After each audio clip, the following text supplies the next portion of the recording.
Halo sahabat Cek Faktate, kembali lagi bersama kami yang selalu menghadirkan fakta-fakta akurat, mendalam, dan pastinya terverifikasi. Kali ini kita akan membahas sebuah kabar yang sempat bikin publik sepak bola tanah air heboh. Shin Tae yang dikira akan hadir mendampingi Korea Selatan melawan timnas U23 Indonesia di kualifikasi Piala Asia U23 ke 2026. Tapi setelah ditelusuri, ternyata ada kesalahpahaman besar di balik kabar ini. Mari kita bedah satu persatu, supaya tidak ada lagi informasi yang keliru. Awal mula isu Shin Tae yang akan kembali ke Indonesia. Nama Shin Tae yang tentu sangat melekat di hati pencinta sepak bola Indonesia. Selama beberapa tahun, ia membesut timnas Indonesia di berbagai kelompok usia, termasuk membawa Garuda ke prestasi membanggakan di Piala AFF dan SEA Games. Wajar jika setiap kabar tentang dirinya selalu jatuh perhatian publik. Beberapa waktu lalu, sebuah wawancara Shin di kanal YouTube Jackpot mendadak viral. Dalam wawancara itu, Shin mengaku akan datang ke Indonesia pada akhir Agustus tahun 2025 untuk mendampingi timnas U23 Korea Selatan di Surabaya. Pernyataan itu langsung ditangkap publik sebagai kepastian bahwa ia akan kembali bertemu dengan anak-anak asuhnya yang dulu, namun kali ini sebagai lawan. Jadwal dan konteks pertandingan. Sebagai informasi, Indonesia dan Korea Selatan memang satu grup di kualifikasi Piala Asia U23 ke 2026. Grup J berisi Indonesia, Korea Selatan, Laos, Makau. Pertandingan berlangsung di Stadion Gelora Delta, Sidoarjo mulai 39 September tahun 2025. Indonesia vs Laos 3 September Tamber, Indonesia vs Makau 6 September Tamber, Indonesia vs Korea Selatan 9 September Tamber. Laga terakhir Indonesia melawan Korea Selatan, diyakini jadi penentuan siapa yang jadi juara grup sekaligus tiket otomatis ke putaran final di Arab Saudi.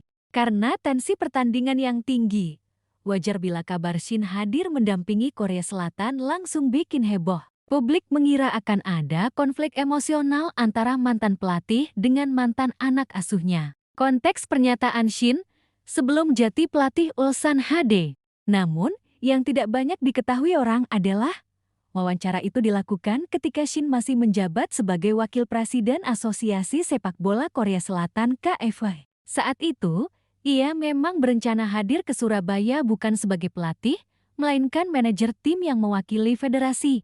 Artinya, ucapannya itu tidak lagi relevan setelah Shin resmi menerima pinangan klub Ulsan HD. Begitu ia jadi pelatih klub, otomatis ia mengundurkan diri dari jabatan di KFW. Dengan kata lain, ia tidak mungkin lagi mendampingi Korea Selatan ke Indonesia. Klarifikasi dari Jong Seok Seo, kepastian batalnya Shin hadir juga diperkuat oleh pernyataan Jong Seok Seo, mantan penerjemah timnas Indonesia. Melalui Instagram, Jong mengatakan, benar, Shin awalnya berencana ke Indonesia. Tapi saat podcast direkam, ia belum resmi melatih Ulsan HD. Setelah resmi melatih, ia tak bisa meninggalkan klub hanya untuk menemani timnas U23 Korea Selatan. Jong menegaskan pentingnya publik untuk memahami konteks waktu, supaya tidak menelan mentah-mentah kabar yang beredar. Mengapa publik salah paham? Ada 3 faktor utama kenapa isu ini membesar. Publikasi media kurang lengkap, banyak media memuat pernyataan Shin tanpa memberi catatan waktu wawancara.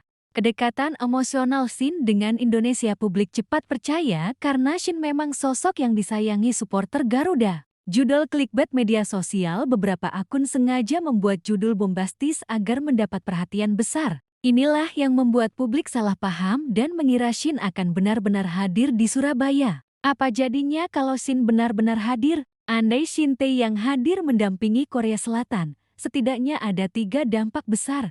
Psikologis pemain Indonesia, mereka bisa canggung atau justru termotivasi menghadapi mantan pelatih. Atmosfer stadion, dukungan dan emosi supporter pasti semakin membara. Sorotan media laga jadi makin panas, bukan hanya di lapangan tapi juga di luar lapangan. Namun kini jelas, skenario itu tidak akan terjadi. Shin tetap fokus di Ulsan HD. Tanpa Shin, duel tetap sengit.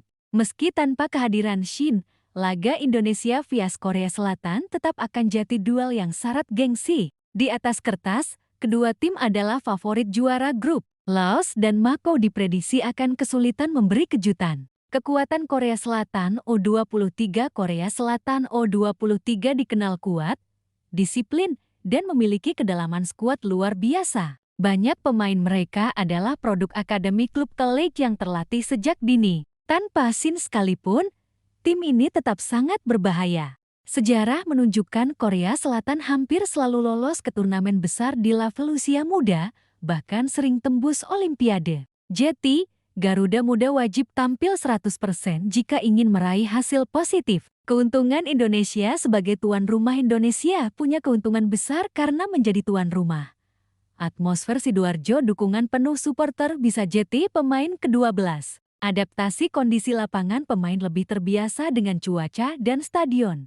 Semangat nasionalisme bermain di hadapan publik sendiri selalu memberi energi tambahan. Namun, keunggulan tuan rumah tak akan berarti jika tidak diimbangi strategi matang. Strategi yang perlu dipersiapkan Indonesia agar bisa bersaing dengan Korea Selatan, Timnas U23 Indonesia harus mengamankan poin penuh lawan Laos dan Makau supaya tidak tertekan saat laga terakhir. Memaksimalkan pressing cepat untuk meredam organisasi permainan Korea Selatan. Bermain disiplin di lini belakang, karena kesalahan kecil bisa langsung dihukum lawan. Memanfaatkan supporter sebagai energi positif, bukan tekanan. Skema lolos kualifikasi sistem kualifikasi Piala Asia U23 2026.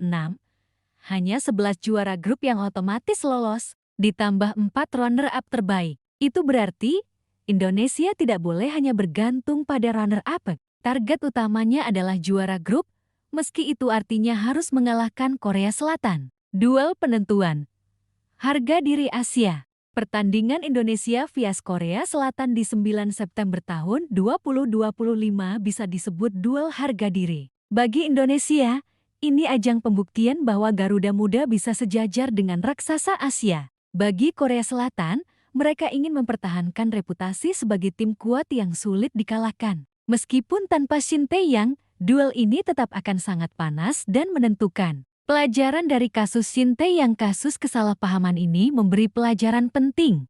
Verifikasi informasi itu wajib, jangan langsung percaya kabar viral tanpa cek konteks. Pahami waktu dan kondisi pernyataan seseorang bisa saja sudah tidak relevan saat ini. Media dan netizen punya tanggung jawab menyebarkan informasi keliru bisa menciptakan ekspektasi salah di publik.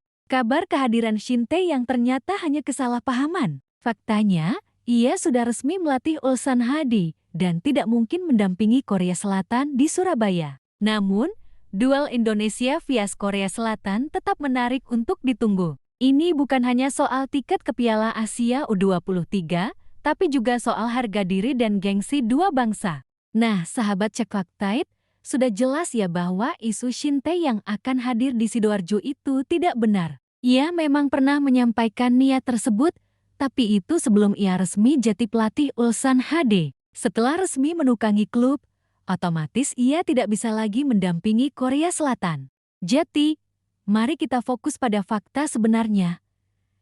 Garuda Muda akan menghadapi salah satu tim terkuat Asia, Korea Selatan, dalam duel penentuan grup J kualifikasi Piala Asia U23 ke 2026. Apakah Indonesia mampu memanfaatkan dukungan publik tuan rumah dan menciptakan kejutan? Kita tunggu jawabannya di Stadion Gelora Delta, 9 September mendatang. Sampai di sini dulu ulasan Cek Fakta kali ini. Jangan lupa like, share, dan subscribe agar tidak ketinggalan pembahasan menarik lainnya. Salam olahraga, dan tetap kritis terhadap setiap informasi.